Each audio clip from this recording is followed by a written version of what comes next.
Hello നമസ്കാരം. സന്തോഷ് കുമാർ.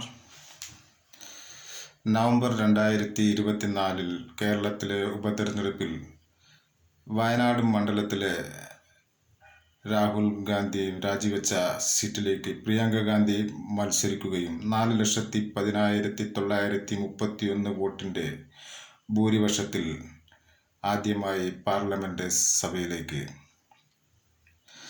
ചേലക്കര മണ്ഡലത്തിൽ നിന്നും കേരള നിയമസഭയിലെ ദേവസ്വം മന്ത്രിയായിരുന്ന കെ രാധാകൃഷ്ണൻ ലോക്സഭയിലേക്ക് വിജയിക്കുകയും ഉപതെരഞ്ഞെടുപ്പിൽ UR പ്രദീപിനെ കേരള നിയമസഭയിലെത്തിച്ച് CPIM. പാലക്കാട് മണ്ഡലത്തിലെ MLA ആയിരുന്ന ഷാഫി പറമ്പിൽ ലോക്സഭയിലേക്ക് മത്സരിച്ച് വിജയിക്കുകയും ഉപതെരഞ്ഞെടുപ്പിൽ രാഹുൽ മാങ്കൂട്ടത്തിൽ കേരള നിയമസഭയിലേക്ക് UDFൻ്റെ പ്രതിനിധിയായി.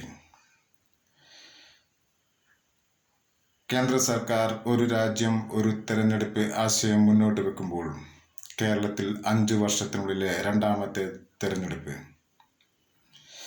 മഹാരാഷ്ട്രയിൽ നിയമസഭയിലേക്ക് നടന്ന തെരഞ്ഞെടുപ്പിൽ NDA സഖ്യത്തിന് വൻ ഭൂരിപക്ഷം. വോട്ടർമാർക്ക് നന്ദി പറഞ്ഞ് ഇന്ത്യൻ പ്രധാനമന്ത്രി നരേന്ദ്രമോദി. എൻ്റെ വീഡിയോകൾ കൂടുതൽ കാണുന്നതിന് വേണ്ടി ലൈക്ക് ചെയ്യൂ, ഷെയർ ചെയ്ത് സബ്സ്ക്രൈബ് ചെയ്ത്